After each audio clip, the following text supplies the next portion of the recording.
A lot of us are wondering what the heck is going on with the stock market. We see in our day-to-day lives that the economy is slowing and our friends are either fearful of losing their job or some of our friends, unfortunately, have lost their job. So we're seeing this disconnect. And earlier this week, I saw a chart that really opened my eyes and gave me clarity as to what's going on. And I want you to see it as well because I think it's super important. So in this video, we're going to talk about the disconnect, and more importantly, we're going to talk about what does it mean for you and I. So let's jump in. And I want to start off with a quote by a Bernstein analyst, Stacy Rasgon, who recently wrote, "Open CEO Sam Altman has the power to crash the global economy for a decade or to take us all to the promised land. And right now, we don't know which is in the cards." Okay, well said, Stacy. So let's get some clarity because it's really important we have clarity and we know how to navigate this next 3 months, 6 months, maybe 2-3 years. Okay, let's start off with a Yahoo Finance article titled, "Very Troubling. AI Self-Investment Spree Sets Off Bubble Alarms on Wall Street." Now, I'm not saying this is what's going on, but we have to be alert to it.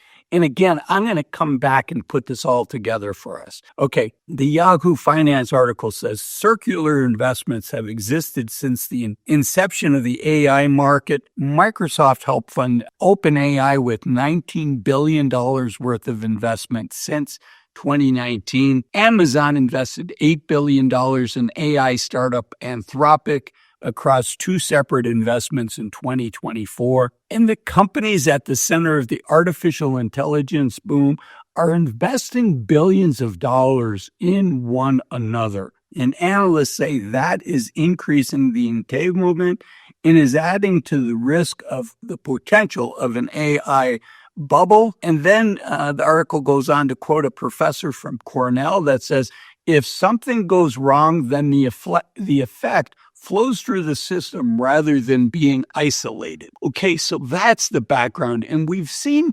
this circular investing before. It happened during the internet bubble, right? Where we had, internet companies investing in other internet companies and firms like Cisco and others, basically financing their equipment to startups that were not credit worthy. We had companies like Pets.com that was shipping 30-pound bags of dog food and probably losing $5 on every bag of dog food that they ship. So it's really important. And before I go in and I share with you this chart that's going to lay it out for all of us, I want to first thank today's video sponsor, which is Chapter. They are the Medicare advisor that I trust, that I recommend that my viewers use.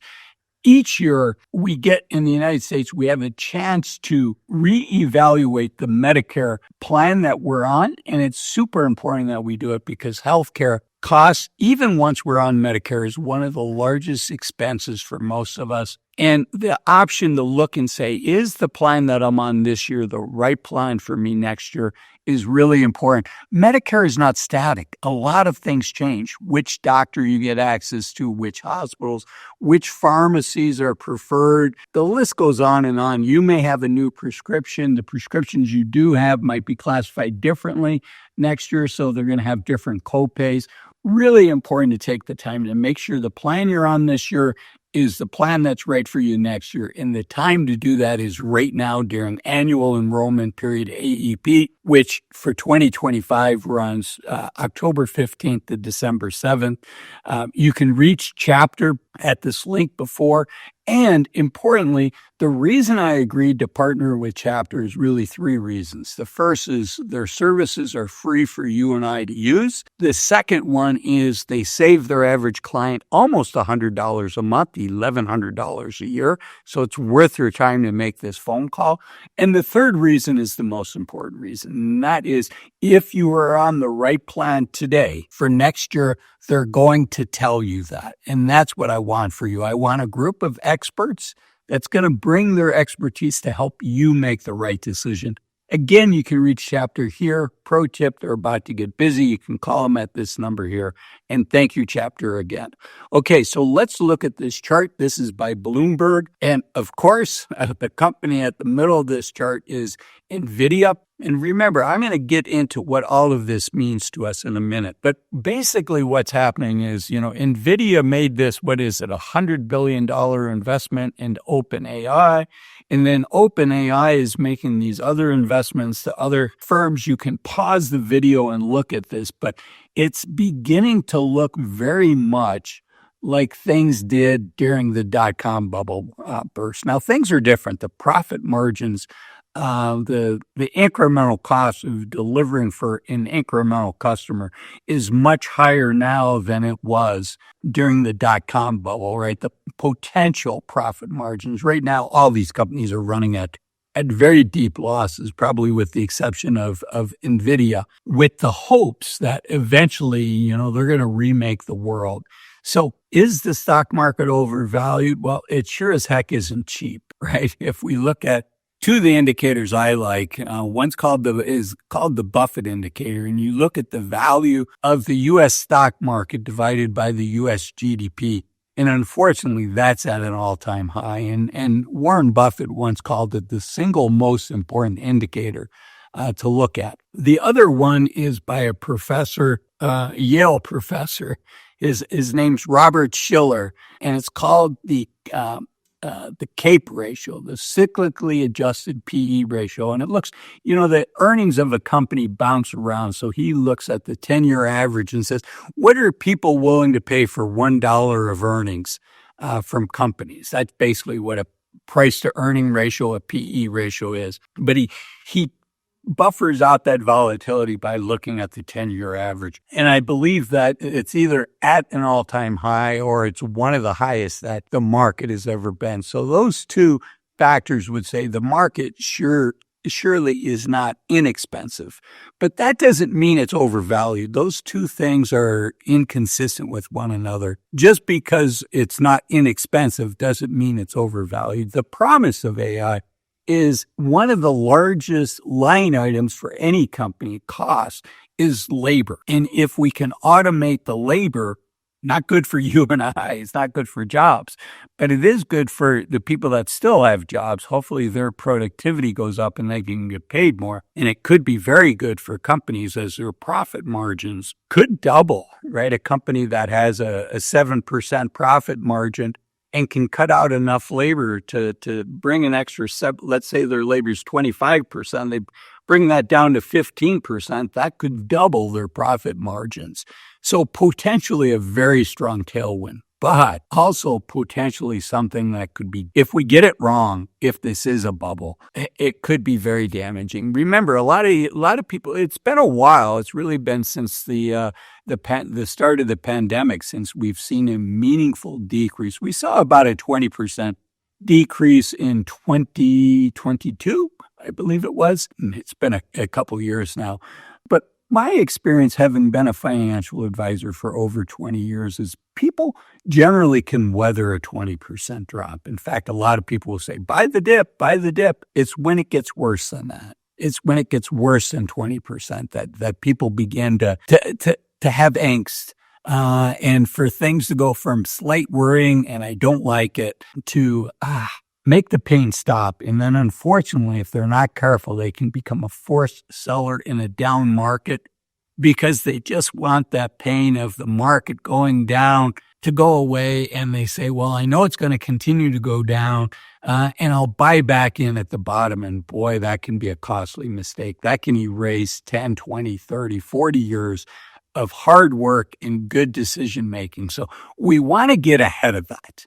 And we want to think about, what would happen if the market fell 20, 30%? Is your asset allocation, the percent you have in stocks, the percent you have in bonds, is that right for you? Could you weather that storm without causing angst? And one thing to think about, let's say you have $500,000 saved. And just for easy math for me, let's say you have $1 million saved for easy math, and it's half in stocks, half in bonds. So you have $500,000 in the stock market, and let's say the stock market drops by 40%. You just lost $200,000. on that $500,000 that was exposed to stocks. And it's just human nature to think, how long did it take me to save $200,000? For many of us, 10 to 20 years of hard work and sacrifice to make that happen. And, having trouble snapping my fingers. It could be gone in the snap of a finger in, 30 in a month, 2 months, 3 months, something like that. You don't think it could happen that quickly? The S&P 500 during the great financial crisis, I believe it was, lost 30% in 4 trading weeks. I think it was like 20 trading days or something like that. So it can happen. And during the great financial crisis, top to bottom, the S&P 500 lost almost 60%, 60% of its value. So the time to think about this is when we're thinking clearly, when we're calm, when we're seeing our 401k balances go up. That's the time to think about it. And job number 1 is look at that bond portfolio that you have. And hopefully your bonds are there for stability first and foremost. So they're short duration, they're high quality companies that you don't have to worry, is the world's largest retailer not going to be able to pay back this bond in 3 years? Probably extremely low risk of that happening. And that's what you want. You want to have that confidence in your bonds. And while I've been saying percentages, I want you to think of your bond portfolio as years of living expenses that you could use to weather the storm. Because unlike the great financial crisis when the market crashed down and came rip-roaring back and finished the year actually strongly positive, sometimes the market's down for 2, 3, 4 or more years. And that can be painful. And could you weather the storm without being a forced seller, needing to sell stocks in order to fund your living expenses? So that's the question. How many years worth of living expenses do you have in that? And will that give you enough comfort so that you can stay the course? So how do you get there? How do you decide that? The gold standard is to work with a financial advisor. Many of you would prefer to do it yourself. If that's you, don't use Excel. Don't use Google Sheets. Use software designed to help you come up with a plan that you can have confidence in and your spouse can have confidence in. Don't build it in Excel, because I can tell you at least one of you are not going to have confidence in that plan. And it just takes too long, too easy to make a mistake. The software that I like is called Bolden. I am an affiliate. You can sign up for it here. It's powerful, it's easy to use, and it's affordable. No reason to not use it. Again, you can see the link here.